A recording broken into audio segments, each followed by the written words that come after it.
Yerp, this perp back with another video, and finally Attack on Titan has come back, and we are back with the part 3. Part 1, I know it's very goofy, very silly. A lot of people have made jokes about it, a lot of people have complained about it. Me, it's not a big issue. I just want to talk about this episode in total, and Hulu and Crunchyroll should be disappointed in themselves, and just their whole planning on how to release this episode was a complete disaster. It took them like 6 hours to release this episode, but it was so worth the wait, because we opened up this episode going back to the very first episode where, Mikasa and Eren are under the tree. Hence, that's the closing song to this whole entire episode. And I love that we're going back to that. But then we get these like title cards. The first chapter is like the rumbling. I forget the other chapters. But anyways, we get reintroduced to the kid that we saw in part 2. And he's like talking to one of his friends, and they just got done stealing, and they're just talking about, oh, maybe we could save enough so we can get a better place to live. But that is cut short as they see people just like running, and all of a sudden the ground starts shaking, and you see nothing but colossal titans and just steam.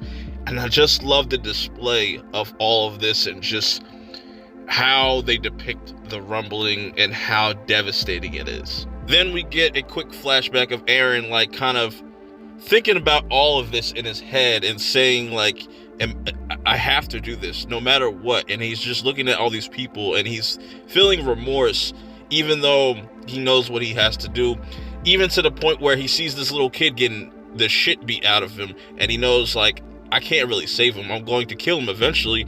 And he also approaches this kid and lets him know like what he's about to do. And they do not hold back with the violence. Like I said, this rumbling is just so tragic. You seeing little kids getting stomped on. Like this little kid like literally got just smushed. And you're seeing people just being burnt alive just off the steam alone, and people are just in panic. There's some dumbasses trying to loot, and then they just get stepped on anyways, and debris is being kicked everywhere, and people are getting hit in the head. It's just crazy. And then Eren starts to talk about like, isn't this what we wanted? This is true freedom. Then we transition into Armin, and he's starting to have this heart-to-heart with Annie, and Annie's kind of saying, thank you, Armin, for being there for me, where I felt very much alone in that crystal.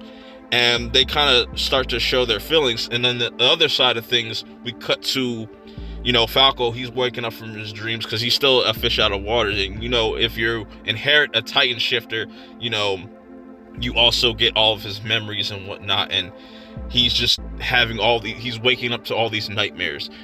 But I think his visions and all that stuff are going to come into play in part 2. So we'll have to just wait and see how that all plays out. Now we cut to Mikasa and Annie, and Annie's just kind of defeated at this point, where she just wants to live a peaceful life. And it's really sad because she's like, however much time I have left in this world, I just want to spend it peacefully. And everybody's trying to get ready. They want to get this flying boat up in the air so they can get off the ground and get to Eren. But of course, as everybody's kind of getting ready and making their amends, Floch pops up.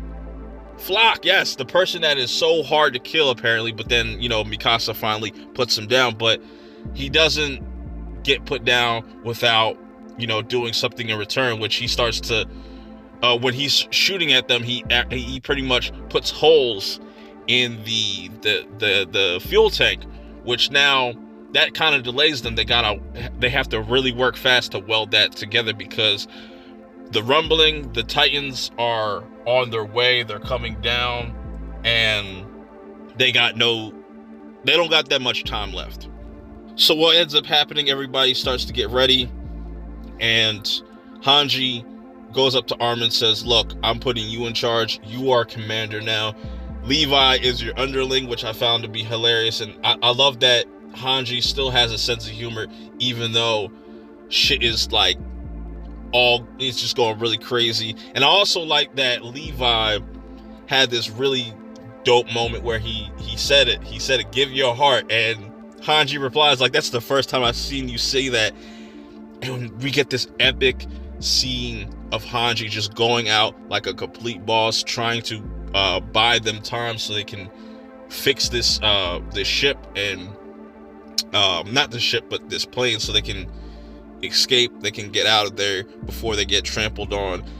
And she goes out in a blaze of glory. I have a hard time watching this scene, man. It's just it's so heart-wrenching. Like, after Sasha, now this, it hurts. But then they follow it up with this amazing scene of her kind of pretty much going into afterlife, seeing Erwin and all her fallen comrades. Man, that shit was fucking beautiful, bro. I literally was bawling my eyes out, bro. So they don't have time to pretty much sulk. They have to come up with a plan to stop Eren. They don't want to necessarily kill Eren. They want to see if they can reason with him. So before they can finish their plans, Eren, invites them all to the Discord, or the paths. It says like, yo, you can't stop the rumbling. There's nothing you could do. And also it gets brought up, he's like, he can control these Titans, but yet we can still control our Titans. That probably most likely was on purpose. And yeah, Eren lets them know, like, I don't want to take no freedom away from you. Y'all can do whatever you want. You can fight me if you want. That might not end up well for y'all. Then we also see that Falco and Gabby are going to play a bigger part. Like I said, like Falco says, I got an idea, we can kind of help, going to Annie. And I want to see Annie get busy one more time as well too. So we'll have to wait and see. So the episode ends. You got the last remaining people of Marley, because Marley's completely destroyed and just gone at this point. There's nobody that's like pretty much left. And then finally the scouts pop up, everybody, and they do this epic jumping out of the plane scene, which is really dope. And I also like that Eren is very OP. He can pretty much use Zeke's power and the Warhammer Titans powers at the same damn time. And it's really crazy seeing Zeke and Reiner going at it, and just seeing Armin just stepping up to be that leader and just owning up to everything he has done, his past, his present, his future, and just trying to save humanity. And I like that also Mikasa says during her whole exchange between her and Annie asks, like, can you kill Eren? He's like, no, I'm not going to kill him. I'm just going to bring him back home. And man, this episode was intense. I love the fact that we got a whole hour, and it didn't even feel like that, bro. It just felt like a normal episode, but it was just really fleshed out. The animation was really dope. Like, if you got a 4K TV, that shit is going to pop. I just love the look of the rumbling, and I just can't wait to see how this all ends. And I will have an AOT live later down the line, later this year. But until next time, I'll see you on the next one. Let me know how you guys feel about it in the comments below, and I'm out.